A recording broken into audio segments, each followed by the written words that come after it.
નમસ્કાર મિત્રો, નવા વિડીયોમાં તમારું સ્વાગત છે। વડોદરામાં બનેલી 108 ફૂટની લાંબી અગરબત્તી અયોધ્યામાં પ્રગટાવાઈ 1.5 મહિના સુધી સુગંધ પ્રસરતી રહેશે। અયોધ્યામાં રામ મંદિરના પ્રાણ પ્રતિષ્ઠા સમારોહમાં ધ્યાનમાં રાખીને વડોદરામાં ગોપાલક સમાજે બનાવેલી 108 ફૂટ લાંબી અગરબત્તી આજે અયોધ્યામાં પ્રગટાવવામાં આવી છે।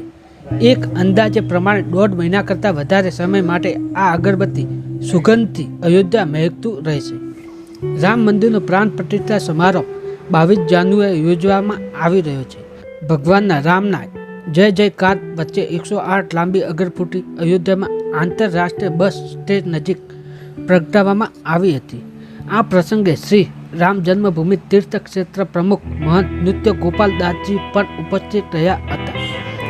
વડોદરાથી અગરબત્તી અયોધ્યામાં ભગવાન રામના દર્શન માટે પહોંચેલા ભાવિકો ભારે આકર્ષણનું કેન્દ્ર બની રહ્યું છે। ઉલ્લેખનીય છે કે 108 ફૂટ લાંબી અગરબત્તી 1 જાન્યુઆરી વિશેષ રીતે શણગારેલી ટ્રકમાં રવાના કરવામાં આવી હતી।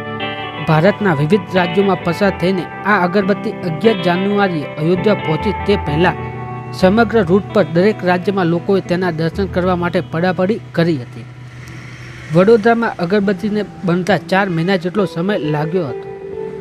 તેની લંબાઈ 108 ફૂટ તો પહોળાઈ 3.5 ફૂટ છે। તેમાં 1470 કિલો સાણ, 420 કિલો વિવિધ જડીબુટ્ટીઓ, 376 કિલો ગુગળ અને 376 કિલો નારિયેળના છીણ અને 190 કિલો ઘીનો ઉપયોગ કરવામાં આવ્યો છે। પર્યાવરણને ધ્યાનમાં રાખીને બનાવેલી અગરબત્તી 1.5 મહિના કરતાં વધારે સમય માટે પ્રજ્વલિત રહેશે અને અયોધ્યામાં તેની ખુશ્બુ પ્રસરતી રહેશે। આ છે વડોદરામાં બનેલી 108 લાંબી ફૂટ અગરબત્તી અયોધ્યામાં પ્રગટાવી। આવા વિડીયો જોતા રહો અમારી સોગો ડિજિટલ ચેનલ પર।